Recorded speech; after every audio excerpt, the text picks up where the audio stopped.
primer coat done in 2 rooms.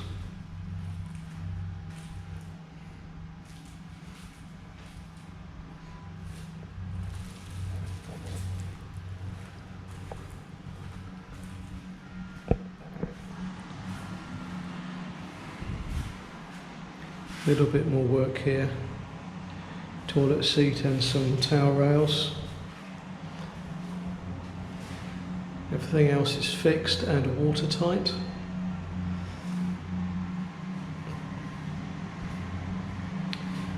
I have to say the basin was a bit of a problem. The pipe sticking out of the ground was in slightly the wrong position, or rather it was too big to fit behind the pedestal.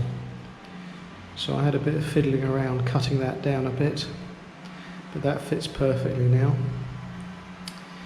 And the toilet leaked when I first put it together.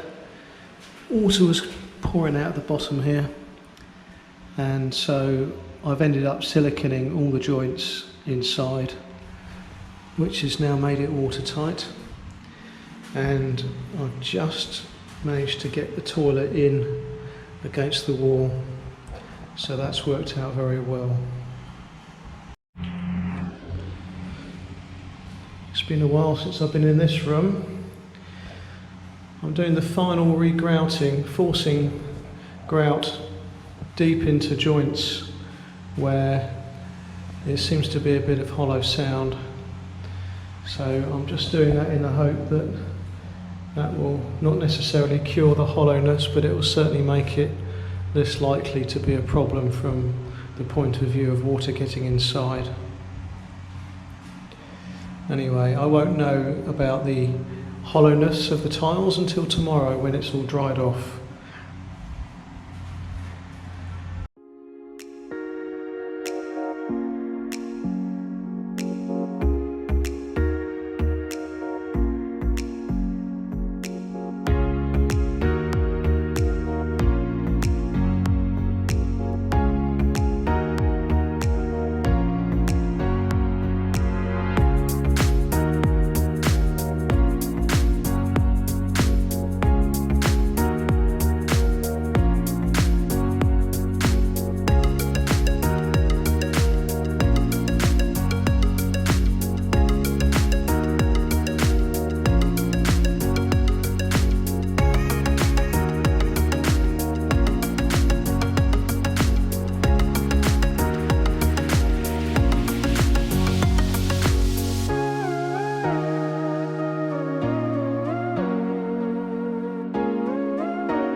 3 initially for each bathroom, but I think I might end up with 4. This is done.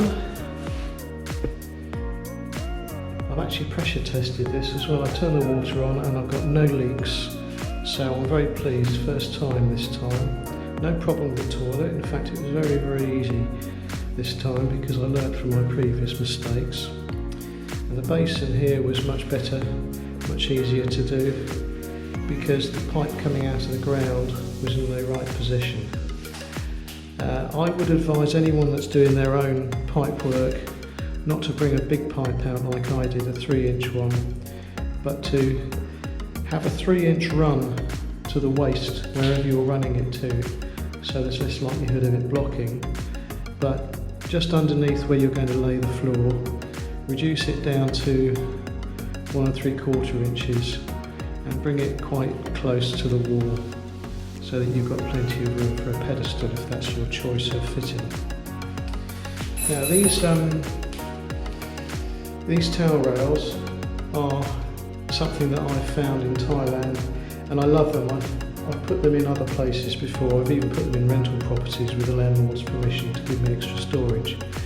I've found them in Home Pro and also in Mega Home, and they're really cheap. They're about 85-90 baht, which is about £2. They're dirt cheap and they're made of plastic, so they're not going to go sort of rusty or a funny colour over time. Obviously, because they're plastic, they could go brittle over time, but then you just buy another one and stick it back on the original fittings. Now, they give you fairly decent plugs for this. Let's see if I can get in some light. Oh, this lighting is terrible in here, it really is. They give you some fairly decent plugs for this fitting, in fact, so I'm using them, but the screws aren't very long. So I'm using my own screws. And I'm also putting a washer, of course, I'm putting a washer on the fitting, a very small washer. And the other thing is that the fittings come with 2 holes. I don't know if you can see that in the gloom. Well, I'm only actually fitting one. I'm only actually drilling 1 hole for each one because I find that's adequate. As long you're not going to hang off the bar or anything. As long as you fix it correctly and it's tight, then 1's enough, and it saves drilling into tiles too much as well. So I've just got to crack on with this, and then this bathroom will be finished. There you go, number 1 done. I have 6 I have to fix today.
Well, we will need some more stones. Another 4 cubic meters will be ordered. We've got some low spots here. We've got a low spot there. When this post comes out, there'll be a lot that needs to go in there, which is really what those stones behind it are for. We've got to just top up the levels around here as well. And of course this area here will need a lot of stones to cover up this mess. Probably use 2 cubic meters just in this area here. And believe it or not, we do need a little bit more around the back. Well, what I'm going to do now is I'm going to wash my car, because tomorrow I'm going back to Gentième for a break, and in a couple of weeks Suntory will be back from her work, and at that point we will probably go through the costings and talk about some of the good things that have happened here, some of the things I'm very pleased about, and some of the things that I would do differently if I was doing it again. Which, incidentally, there is absolutely no chance of me building a house again. This was a once in a lifetime experience, and I have to say, overall it's been very enjoyable, and I'm very pleased with what's come out of my initial designs that I had on my phone, on the computer, on the app, the design app. Yeah, so I'll say goodbye now and catch up with you in a couple of weeks.